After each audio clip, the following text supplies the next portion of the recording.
la concurrence pour aller vers des systèmes de coopération et de mise en commun, de faire en commun. Ça s'est jamais fait.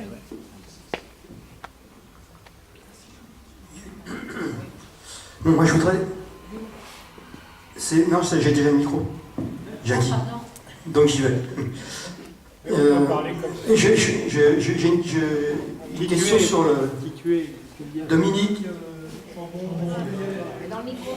Dominique Chambon-Rambouillet. J'ai une question sur les élections. C'est peut-être prématuré d'en parler, mais ça me paraît important. J'ai vu dans le magazine Reporter que François Ruffin disait qu'il n'avait pas de problème à penser que la France insoumise doit être hégémonique à gauche. Il a parlé des élections aussi, où il a dit « Je ne suis pas favorable à une alliance aux européennes ». Mais il viendra ensuite d'autres temps avec d'autres enjeux idéologiques. J'aimerais savoir où on en est sur le contenu et sur les possibilités de faire des listes communes à gauche.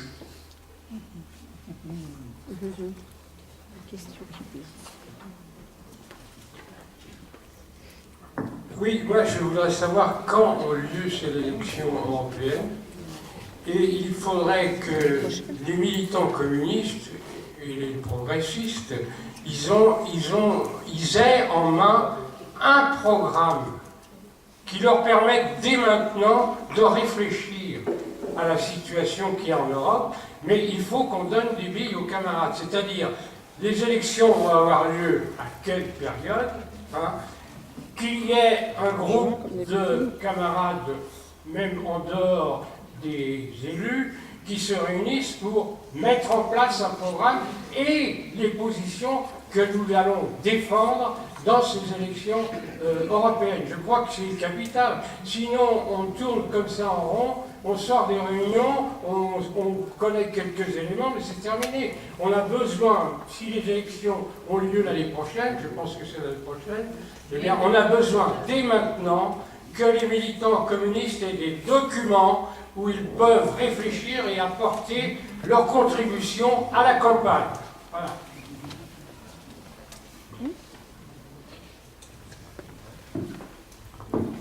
Merci. Présente-toi.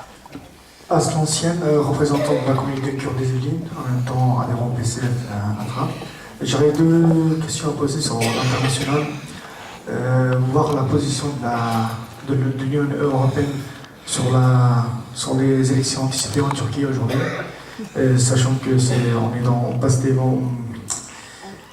des situations un peu très critiques actuellement en Turquie, voir quelle est la position actuelle de l'Europe à ce sujet-là, sachant que certains pays de l'Europe, l'Union européenne reçoit l'islamo-conservateur fasciste Erdogan avec le tapis rouge, donc est-ce normal? Ma deuxième question est voir simplement dénoncer les violences qui s'est passées à Gaza. L'Union européenne a dénoncé les violences, mais en dehors de dénoncer, qu'est-ce qu'il fait plus pour la population palestinienne? En même temps, on voit aussi où on en est où exactement sur la situation de Salah Hamouri en fait en prison. Voilà, merci.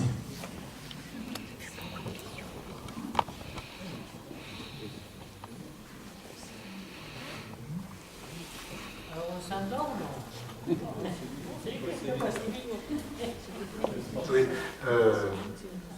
quelque chose de très important que j'ai oublié de dire tout à l'heure et que nous avons obtenu, ça c'est nous qui l'avons obtenu.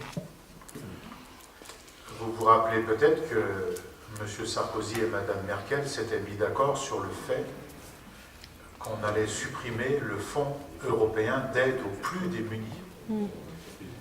Et ça, c'est notre bataille qui a permis de remettre en place cela. Maintenant, sur les 2 ou 3 séries de questions qui viennent d'être posées,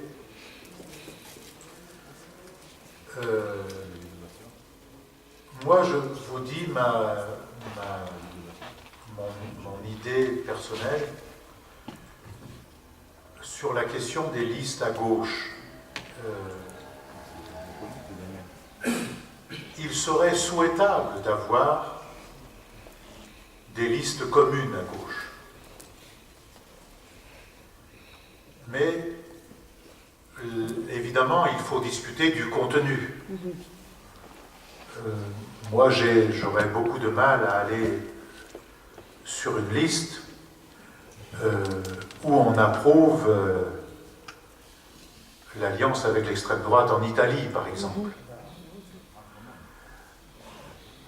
Comment? Oui, bien sûr. Bon, Patrick tout seul, s'il vous plaît. On peut rigoler. Non. Pourquoi tu fais référence à ça? Parce que ça existe.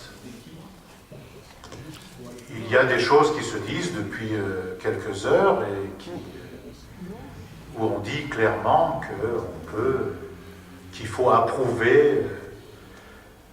Parce qu'une chose est de dire on ne peut pas détourner le vote italien, il faut tenir compte du vote italien, respecter le vote italien, ça c'est une chose. Dire qu'on approuve une alliance avec l'extrême droite, c'en est une autre. Donc il y a bien des problèmes de contenu. Il y a donc des problèmes de contenu. Je ne suis pas non plus pour un système qui dit l'Europe, elle change ou on la quitte. Parce que si on dit ça, on dit exactement qu'au fond, on ne crée pas les conditions d'une unité populaire européenne qui permet de changer les choses. Dire ça d'emblée. Donc il y a quand même un débat, il y a des débats. Donc il faut clarifier tout ceci. Après, il faut que le Parti communiste a fait beaucoup d'appels du pied, beaucoup d'offres de services. Je crois que Pierre Laurent, encore hier ou avant-hier, dans une rencontre avec la presse ou dans une émission qui a été reprise par l'AFP, a dit qu'il militait pour qu'on se retrouve ensemble. Et ce qui nous guide, c'est la question de contrebalancer Macron et le Front National. Si on va de manière dispersée, ça risque de ne pas peser. Parce que chacun voit bien qu'on va avoir d'abord, les élections européennes, c'est le 25 mai ou le 26 mai 2019. On va voter non plus sur des listes régionales, mais sur une liste nationale à la proportionnelle, ce qui est positif. Mais pour avoir un député, il faut faire au moins 5% des voix. La liste qui ne fera pas 5% des voix n'aura pas de député, mais en plus, ceux qui auront voté pour cette liste, leur voix ne servira même pas, elle servira peut-être à élire un député pour Macron ou Le Pen, puisque avec ce système électoral, ça favorise toujours la liste du haut.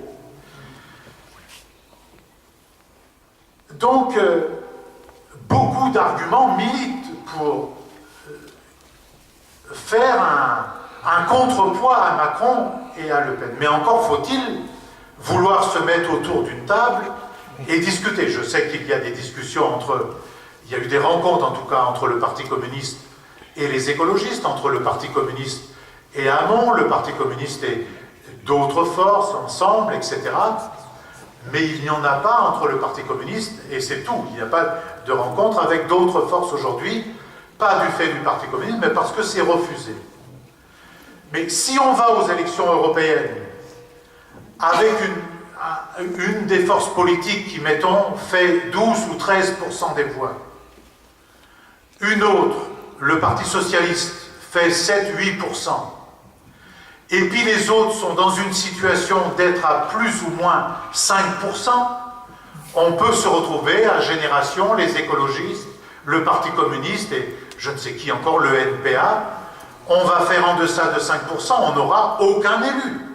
Et le total, même si on veut faire le total des voix de gauche, ça fera 25%. Ça ne créera pas un rapport de force favorable. Donc il y a beaucoup de choses qui militent pour cela. Mais pour l'instant, ça ne se fait pas et c'est difficile à faire. vraisemblablement pour des questions de contenu, mais aussi pour des questions qui visent à estourbir l'ancien monde, comme disent certains. Je viens à François Ruffin, qui est un homme très bien, plutôt un ami. Il dit qu'on peut faire de l'union à beaucoup d'élections, sauf aux élections européennes. Je ne l'ai pas entendu dire ça, mais s'il disait ça devant moi, je lui dirais, cher François, l'union n'est pas seulement valable pour te faire élire député. Parce que François Ruffin est une proposition du Parti communiste dans cette circonscription qui était celle de Maxime Grémetz, que nous étions en situation de reprendre, et pour favoriser précisément cette union, nous l'avions choisi, c'est nous qui avons fait cette proposition, et d'ailleurs, la suppléante de Françoise Ruffin est une membre du Parti communiste. Je ne suis pas sûr de moi, mais je crois qu'elle est conseillère municipale d'Almien, mais je ne suis pas sûr de moi. Donc, il n'y a pas des cas où l'union est nécessaire pour se faire élire, et d'autres cas où il y a la proportionnelle, où on n'a plus besoin des copains. Il faut être logique envers tout le monde et penser non pas à partir de sa boutique, mais à partir de l'intérêt général. Pour moi, personnellement, mais bon, on n'est pas obligé non plus d'être d'accord avec ce que je dis, une liste unitaire par-delà des différences,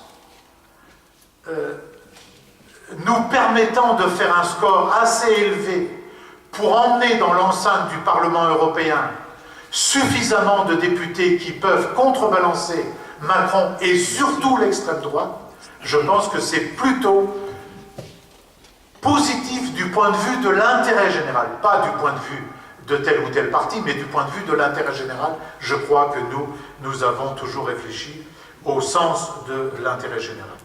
Maintenant, sur les trois questions, Turquie, Gaza et Salah Hamouri.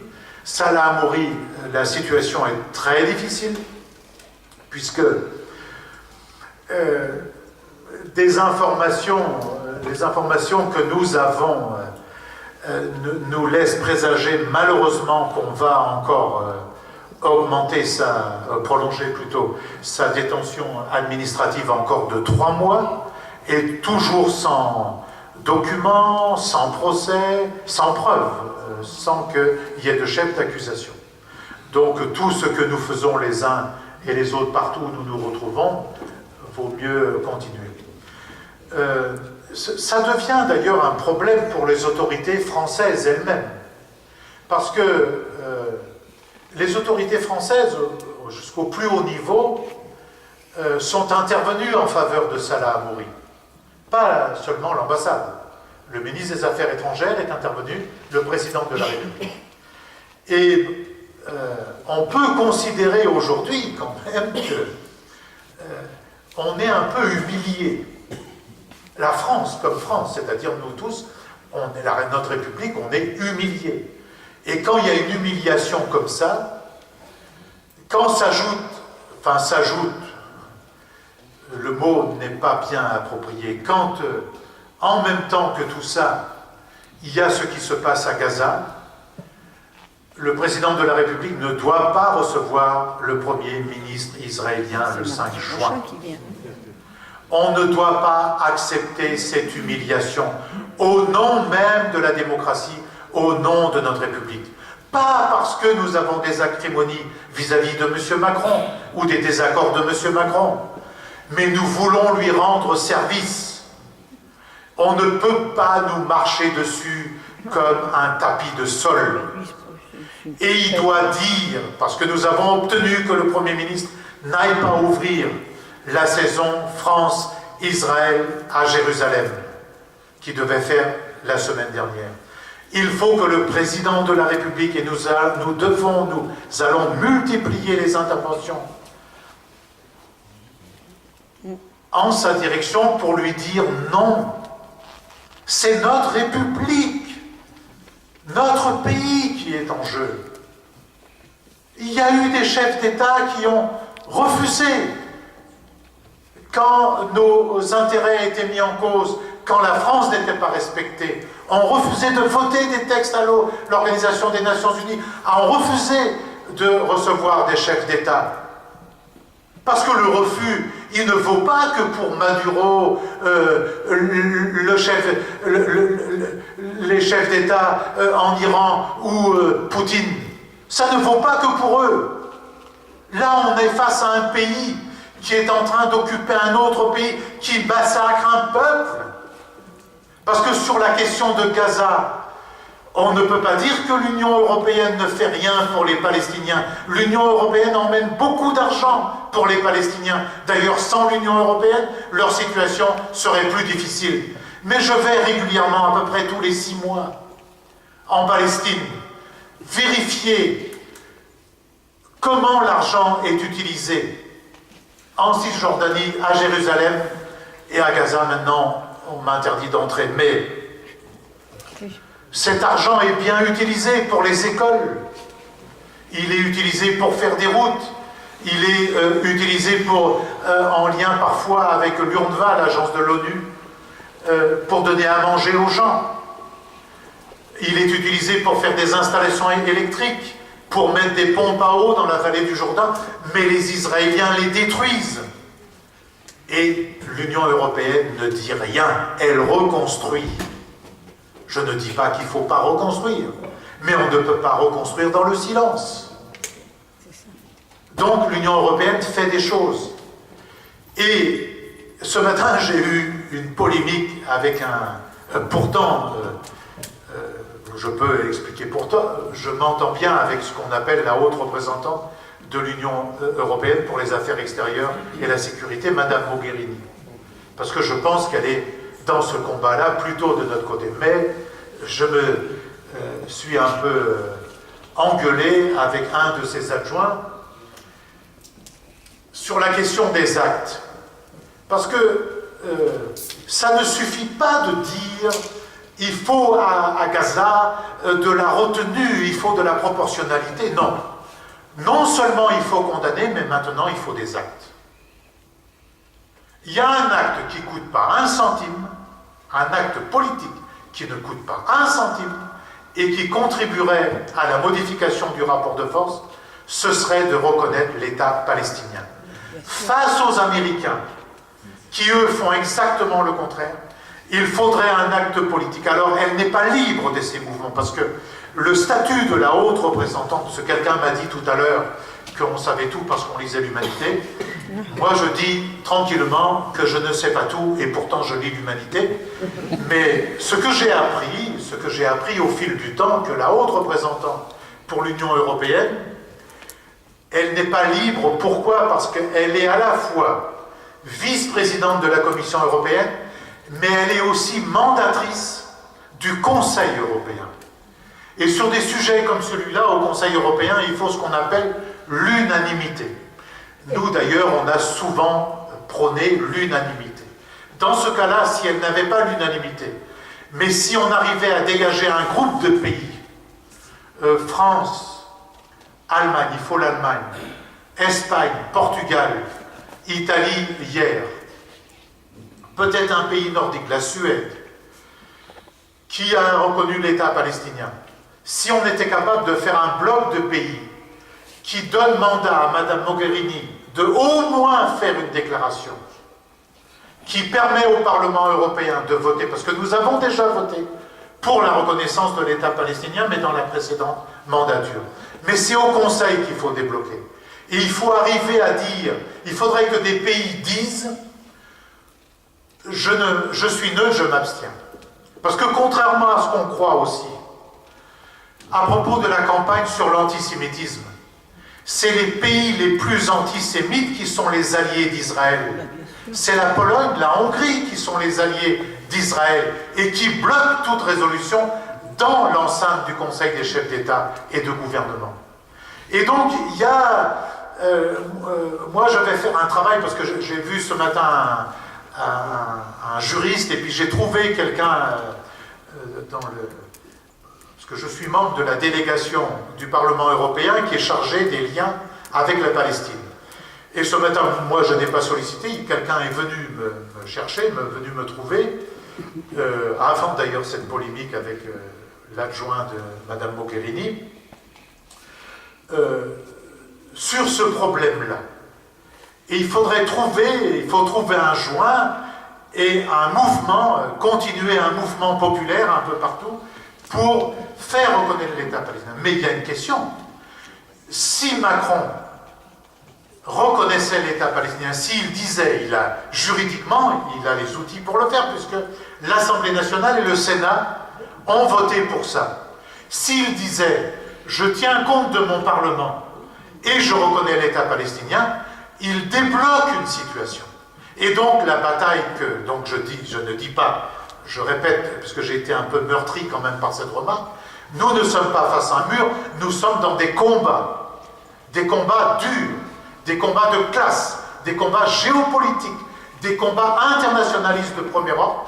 Si on arrivait, nous en France, à faire ça, je pense que ça entraînerait d'autres pays parce que ça permettrait de créer ce bloc. Donc il faut faire en même temps les deux choses. Mais ce qui se fait à Gaza, c'est qualifié aujourd'hui comme crime de guerre par le Comité des droits de l'homme de l'ONU. Et la Cour pénale internationale, elle est saisie aujourd'hui de cela.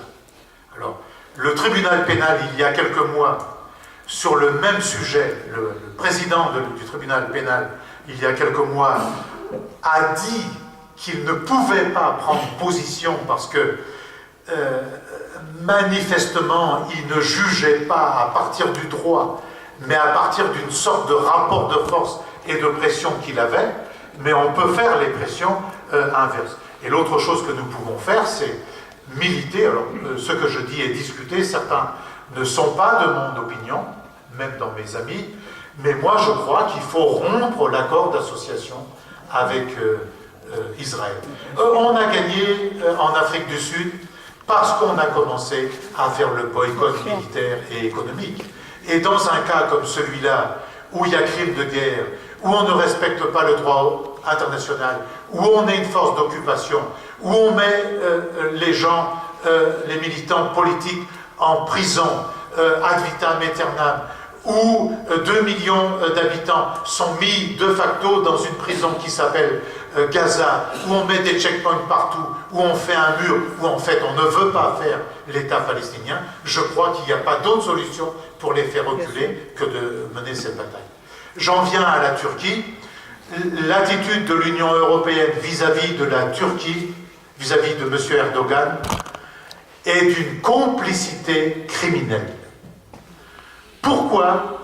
Parce que d'abord, ces dernières semaines, l'Union européenne, les institutions européennes, n'ont pas été claires à propos des 2 enclaves kurdes en Syrie et ont laissé l'aviation turque bombarder et donc mettre les Kurdes, qui sont les amis de l'Union européenne parce qu'ils combattent le terrorisme, on les a mis dans une terrible difficulté avec du sang, des larmes et des souffrances supplémentaires. Et c'est une ingérence en territoire syrien. L'Union européenne n'a rien dit. Et notre gouvernement français, qui avait cherché une alliance, notamment avec les Suédois, n'a pas été au bout. Il y a eu une démarche intéressante, mais ils n'ont pas été au bout de cette démarche-là, parce que je pense qu'ils ont été neutralisés, notamment par l'Allemagne. Mais il y a un autre fait grave, qui fait cette complicité. Grave, politiquement, militairement et du point de vue humanitaire. C'est que l'Union européenne se tait parce qu'elle donne de l'argent à M. Erdogan, beaucoup de milliards, 3 milliards d'euros, en échange du fait que M. Erdogan garde des réfugiés qui ne viendront pas ici. Eh bien, avoir une attitude comme celle-là, on va la payer extrêmement cher un jour ou l'autre. Parce que ça fait de la complicité vis-à-vis d'une politique intérieure qui liquide la démocratie et les libertés, on met les gens en prison, vous connaissez tout ça. Mais aussi sur la scène géopolitique, parce que la Turquie joue un rôle extrêmement curieux dans ce qui se... Ils ne sont pas les seuls, vous me direz, mais ils ne sont pas seuls, mais c'est malheureusement intéressant. Mais un rôle extrêmement curieux, et eux, ils sont mus par une affaire, exterminer coûte que coûte les Kurdes. Et ça, c'est extrêmement grave. Il y a des aspects, ce n'est pas tout à fait la même chose, mais il y a des aspects similaires entre le sort qui est fait aux Kurdes et aux Palestiniens en ce moment. Je ne sais pas si ça répond. Je suis déjà trop long à la totalité de la complexité de vos questions, mais j'essaye de faire au mieux dans le temps imparti que je dépasse.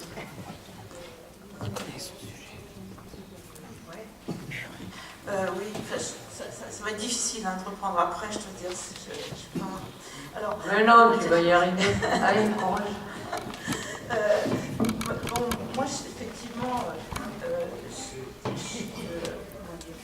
je trouve qu'il y a une énergie et puis un boulot qui est fait par il y a un boulot qui est fait qui est énorme et j'ai l'impression qu'on ne fait pas assez, enfin nous, et je ne sais pas comment le faire non plus, je dirais. Alors en particulier, comment on fait pour qu'effectivement Macron ne reçoit pas Netanyahou mardi prochain.